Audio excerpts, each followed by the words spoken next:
그 두 번째 프로젝트도 1년 정도 프로젝트였는데, 이제 결국에는 그 회사에서 2년 조금 넘게, 음. 2년 넘게 프로젝트 두 개를 하고 우선은 나왔죠. 제가 개발자로서 이렇게 성장해 가고 싶기에는 너무 환경이 열악했고, 근데 그러기에는 제가 바꾸기에는 이제 저도 음. 경험이 너무 없었고. 그럼 어떻게 보면 좀 힘든 과정이었겠지만 그 첫 번째 회사가 있었기 때문에 두 번째 회사를 선정할 때 도움은 많이 받았겠어요. 이런 데는 가지 맞아요. 말아야겠다라던가. 그 정말 정확한 게 제가 그러니까 제가 하도 그 첫 회사에 대한 경험이 전 스스로 안 좋았어가지고 네. 이제 뭐 친한 친구들, 동료들을 만나면 그런 얘기를 하게 되잖아요. 아, 그때는 그랬다. 나 그게 이해가 되지 않았다. 근데 음. 이렇게 막 안 좋은 얘기를 하니까 그럼 이제 거기 갔다 온 걸 후회하냐? 라는 음. 질문을 자주 네. 받았어요. 근데 아, 저는 사실 근데 그것도 후회하진 않는 게 거기를 경험하지 않았으면 음. 어쨌든 큰 프로젝트가 진행하는데 아 이런 게 문제가 될 수 있구나를 저는 먼저 경험을 했던 거잖아요. 아, 네. 네. 그 이런 어떤 문제를 겪으면 안 되겠다라는 거를 미리 학습을 해가지고 그래도 그 다음 회사를 갈 때에는 조금 더 그때의 기억을 하면서 나는 그러지 네. 말아야지. 네. 아, 라는 그런 생각을 하게 될 수 있었던 것 같아요. 그래서 꼭 나쁘지만은 않다. 그런 나쁜 경험을 하는 것 자체가 뭐 받아들이기 나름이겠지만 정말 그냥 그때 정말 뭐 같았어 라고 끝낼 건지 아니면은 그래 그런 경험이 있었지만 나는 그러지 말아야지 이렇게 깨달음으로 끝날 건지는 뭐 결국 본인 선택인 것 같아요. 그 회사를 나와서 두 번째, 세 번째로 갔던 회사들, 그러니까 네. 지금 현재 있는 회사를 말고 그 음. 전까지를 돌이켜보면 훨씬 더 본인이 그때 처음 느꼈던 것처럼 좀 자유롭게 뭔가 여러 가지 의견을 표현하고 사람들을 설득하면서 그렇게 개발자로 성장한 것 같아요. 어, 네. 그게 참 이것도 뭐라고 해야 될까? 제 사실 두 번째 회사가 저한테는 굉장히 개발자로 성장하는데 큰 의미가 있었거든요.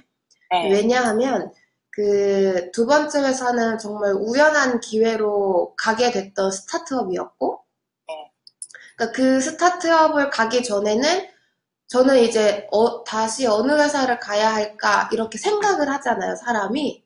네. 근데 그 생각했던 회사가 결국엔 다 뭐 비슷한 이제 큰 회사들이었어요. 저는 그거밖에 없는 아, 줄 알았어요. 선택할 수 있는 게.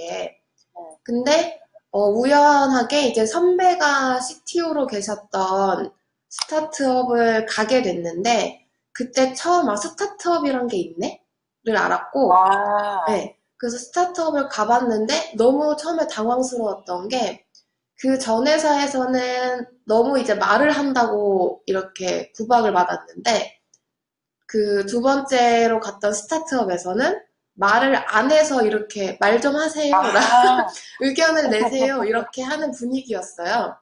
그러니까 저는 되게 신세계였죠. 아, 개발자가 말을 하는 걸 오히려 이렇게 격려하는 회사가 있구나를 처음 경험을 했었고, 그래서 굉장히 이제 다른 문화에서, 뭐, 어떻게 얘기하면, 개발자한테는 되게 진보적인 그런 개발 환경에서 일을 할 수 있었고, 응, 그때부터 이제 의식적으로 그 전 회사에서, 그러니까 첫 회사에서 경험했던 조금 안 좋은 것들, 그러니까 뭐, 예를 들면은, 어떤 미팅에서 다른 직군의 사람과 커뮤니케이션을 하는데, 저거는 저 사람의 롤이 할 얘기가 아닌데라는 생각을 이제 안 하려고 했어요. 그러니까 저 사람은 아, 기획자이지만, 응, 디자이너이지만, 응, 충분히 이 미팅에서 응. 이런 영역의 얘기까지 할 수 있어. 우선은 들어야 돼. 아, 그래서 우선은 직군이라는 그런 경계를 생각하지 않고, 서로 최대한 이야기를 들어야 된다. 그래야 서로 생각하고 있는 생각의 차를 좁힐 수가 있다. 네, 라고 생각을 해요. 네. 바람직한 생각이십니다. 말은 잘하는데 실제로는 되게 티나요. 아, 내가 지금 참고 있다가 되게 티날 때가 많아서. 해외에 나가서 일을 하는 게 뭐 대부분 약간 로망이긴 하지만 선뜻 결정하기에는 여러 가지 생각해야 되는 것들도 많고 좀 두려운 부분도 있잖아요. 그쵸. 근데 어떤 계기가 돼서 이렇게 베트남이라는 데 나가서 일을 하게 됐어요? 저는 사실 지금 베트남에 오기 전에 네. 계속 뭔가 막연하게 해외에서 일을 해보고 싶다라는 생각을 했었어요. 근데 그 해외에서 일을 하고 싶다라는 게 어떤 생각이었냐면 그냥 굉장히 그냥 우리나라와 다른 환경, 그게 생활의 환경이 됐든 뭐 일을 하는 환경이 됐든 어쨌든 우리나라와 다른 환경에서 일을 하는 경험을 하고 싶다라는 생각으로 언젠가는 해외에서 일을 해봐야지라는 생각을 계속 하고 있었고요. 근데 원래는 이제 다른 나라, 그러니까 유럽의 어떤 나라의 어떤 회사에 갈 예정이었어요. 갈 예정이었다가 이제 현재 회사에 조인을 할 수 있게 될 기회가 또 우연히 찾아왔어요. 제가 그 다른 유럽으로 가야겠다라고 마음을 먹고 정말 며칠 지나지 않아서 이제 현재 베트남 팀에 조인할 수 있는 기회가 우연하게 찾아왔고, 그래서 여러 가지 생각을 해봤어요. 아, 내가 유럽에서 살 때와 생활을 할 때와 여기 베트남에서 생활을 할 때, 그리고 유럽에서 하게 될 일과 베트남에서 하게 될 일, 그리고 또 유럽에서 같이 일하게 될 동료와 여기 베트남에서 같이 일하게 될 동료. 이렇게 세 가지로 생각을 해봤거든요. 네. 그렇게 세 가지로 생각을 해보니까 사실 베트남을 선택을 하게 됐어요. 여기 오지 않을 이유가 없더라고요.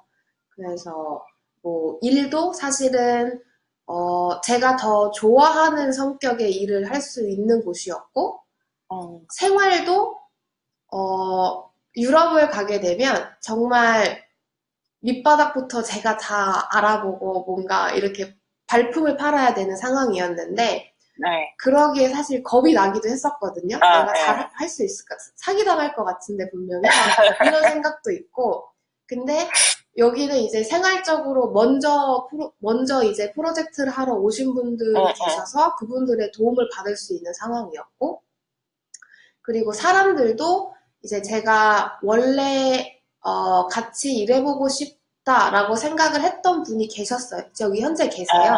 그래서 그분이 계시면 뭔가 동료에 대한 막연한 불안함도 조금은 의심을 걷어낼 수 있겠다라는 생각을 해서 최종적으로 베트남에 오게 됐습니다.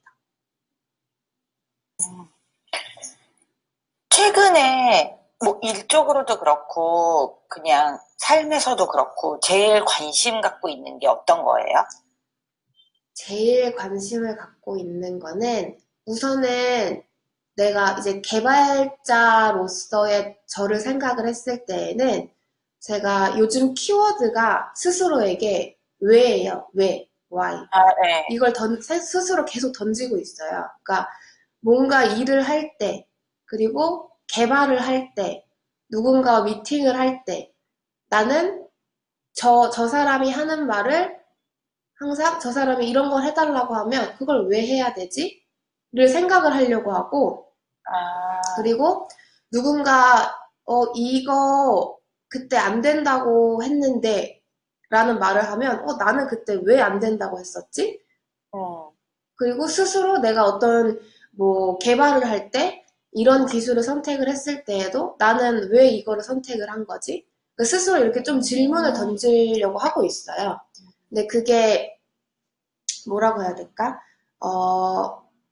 지금까지는 개발자로 일을 할 때에 그냥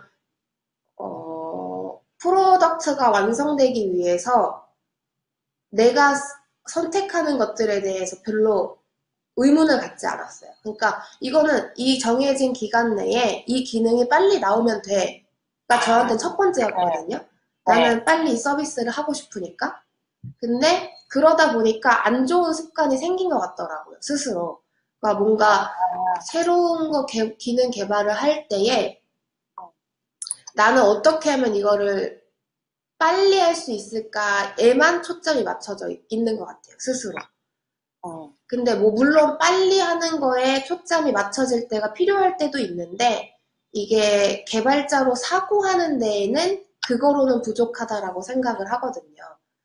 그래서 계속 스스로 의문을 던지고 있어요. 나는 왜 이 기술을 선택할 수밖에 없었을까에 대해서 명확히 스스로 근거를 가지려고 노력을 하고 있고 그 한국에 있을 때 얼리 또라이라고 그런 걸 만들었었잖아요. 네, 맞아요. 그런 것도 나는 그게 어떤 면에서는 좀 본인의 생활 습관을 바꾸기 위해서 만들었나라는 생각이 들었었는데 그 부분이 어떻게 보면 일에서의 습관을 만들어주려고 시작했던 건가요? 좀 비슷한 맥락인데 제가 처음에 이제 얼도를 계속 해야겠다라고 생각을 했던 거는 평소에 하고 싶은 게 되게 많은 편이었어요. 지금은 조금 의식적으로 쳐내려고 하고 있긴 한데 그 당시만 해도 하고 싶은 게 되게 많고 뭐 공부해보고 싶은 것도 되게 많고 운동도 하고 싶고 막 되게 너무 많은 것들을 하고 싶은데 사람이 뭐 물리적인 시간도 부족하지만 뭔가 그게 습관이 되지 않으면 그거를 다 감당하기가 힘들잖아요. 그래서 이 많은 것들을 다 하기 위해서는 내가 좋은 습관을 가져야겠다라는 생각이 있었어요. 그래서 그 습관이 뭐냐면 이제 출근 전과 후에 고정적인 시간을 확보하자였어요. 출근 전과 후에 내가 고정적인 시간을 확보하는 습관을 들이면 나는 내가 하고 싶은 거를 어느 정도 내 계획에 맞게 다 할 수 있겠다. 그럼 공부는 어떤 식으로 하고 있어요? 뭐, 책 같은 걸 보면서 하나요? 주로, 뭐, 예를 들면, 뭐, TDD 얘기가 나왔어서 한 얘기인데, 저는 그, TDD를 처음 공부를 했을 때에 책을 보지 않았어요. 책을 보지 않고, 책을 안 받고, 사실은 TDD를 하는 게 좋다라고 뭐 얘기하셨던 분들이 올렸던 글, 혹은 블로그 글, 이런 것들을 먼저 봤어요. 그런 것들을 먼저 보고, 그러니까 그분들이 TDD를 적용하기 전과 후에 코드들도 보여주시잖아요. 그리고 뭐가 좋았는지. 그러면 그 글을 보고 먼저 제가 회사에서 짰던 코드 중에 그 방법으로 할 수 있는 게 있나?를 찾아봐요. 그러니까 그거는 사실 되게 단편적인 TDD의 면만 보는 걸 수도 있는데, 그러니까 어떤 분이 올렸던 그 예제 코드에 부합하는 내 나쁜 코드가 있을까를 찾아보고 그거를 한번 개선시켜 봐요. 그래서 그게 나한테 체감이 돼. 이거 진짜 이렇게 바꿀 수 있는 경험, 이렇게 코딩을 하니까 뭐 이렇게 하지 않았을 때의 코드랑 뭐가 달라졌다라는 거를 체감을 하면 그때부터 책을 봐요.